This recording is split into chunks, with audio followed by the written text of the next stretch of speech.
हजुरहरूले पनि खाद्यान्न बाली, तरकारी बाली, पुष्प व्यवसाय वा फलफुल खेती गरिरहनु भएको छ र किराले हैरान बनाएको छ र विषादी हाल्नको साटो कुनै वैकल्पिक कुराहरू छैन भन्ने लागिरहेको छ भने चाहिँ यो सोलर लाइट ट्र्याप हजुरहरूको लागि उपयोगी हुनसक्छ। रातिमा सक्रिय हुने किराहरू चाहिँ खेतीबालीको लागि एकदम हानि गर्ने किराहरू बढी हुन्छन्। अब यो सोलर लाइट ट्र्याप दिउँसोमा चाहिँ यो चार्ज हुन्छ र रातिमा चाहिँ यो बत्ती बल्छ। यो बत्ती पासोले खेतबारीमा कुन किरा छ भनेर पत्ता लगाउन र भाले पोथी दुवै आकर्षित गरेर मार्ने भएकाले किराको संख्या कम गरी विषादी घटाउन साह्रै उपयोगी हुन्छ। धानबारीमा यो बत्ती पासो राखियो भने यसले धानको पतेरो, गवारो, फड्के, फट्याङ्ग्रा, पात बेरुवालाई नियन्त्रण गर्न सक्छ। तरकारी बालीमा कुरा गर्ने हो भने खुम्रे किरा, फेद कटुवा, टमाटरको फलको गवारो, फौजी किरा, सेतो झिङ्गा, सुरुङ खान्ने किरा, पतेरो, काउलीको इट्टा बुट्टे पुतली जस्ता थुप्रै किराहरू नियन्त्रण गर्न सक्छ। पाकिस्तानमा मुङ खेतीमा बत्ती पासो राखेर गरिएको अनुसन्धानमा 26 थरीका 32,415 वयस्क किरा मरेको रेकर्ड थियो भने चितवनको मकैबाली अनुसन्धान कार्यक्रममा गरिएको अनुसन्धानमा 8 महिनामा बत्ती पासो राखेर हेर्दा 1251वटा खुम्रे किराको वयस्क, 512वटा झुसिल किराको वयस्क र 297वटा मकैमा लाग्ने गवारो र अन्य थुप्रै किराहरू नियन्त्रण भएको पाइयो।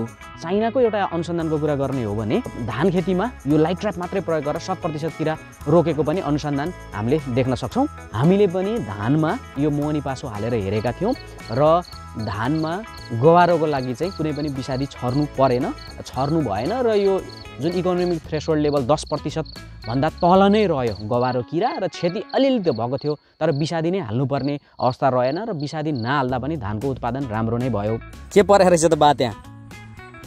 अब किरा परे एक दिनमा यति किरा पर्दो रहेछ है? पुतली जम्मै सबै। अनि हिजो राति मान्छेले के भने त यहाँ बत्ती बल्यो भनेर राति बत्ती भूत आयो भने मान्छे झिल परे किन बत्ती बाल्यो भनेर है।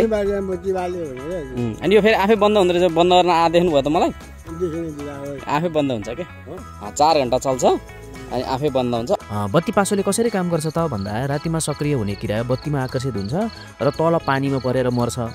किसानहरूले एउटा कुरा के बुझ्नु पर्यो भने एउटा मात्रै वयस्क किरा मर्दा पनि भोलि 200 देखि 300वटा सन्तति आउने बाटो बन्द हुन्छ र बत्ती पासो सामुदायिक स्तरमै किसानले प्रयोग गर्दै जाने हो भने प्रत्येक वर्ष किराले दुःख दिने अवस्था एकदम कम भएर जान्छ।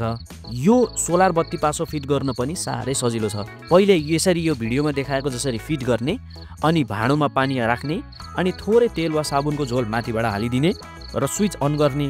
यो साँझ परेपछि आफै बत्ती बल्छ र 3-4 घन्टापछि आफै बन्द हुन्छ। खोल्न पनि परेन, बन्द गर्न परेन, बिजुलीको तार खेतको बीचमा लान पनि परेन। उचाइ 1.5 मिटर र 6 कट्ठामा एउटा बत्ती पासो प्रयोग गर्ने हो भने करिब सबै किराहरू चाहिँ हामीले नियन्त्रण गर्न सक्छौँ। यो विभिन्न रङहरूमा नि पाइन्छ। यो पहेँलो रङ, कालो रङ र अरू रङमा नि पाइन्छ। मलाई यो पहेँलो भन्दा चाहिँ कालो रङ अलिकति बढी चाहिँ राम्रो लाग्यो, प्रभावकारी लाग्यो। यो बजारमा सजिलै पाइन्छ, हजुरहरूले किन्न सक्नुहुनेछ, अनलाइनमा पनि छ र यो प्रयोग गर्नुहुनेछ र किराको प्रकोप चाहिँ केही हदसम्म यसले घटाउनु हुनेछ भन्ने आशाका साथमा आजको भिडियोबाट बिदा लिन चाहन्छु।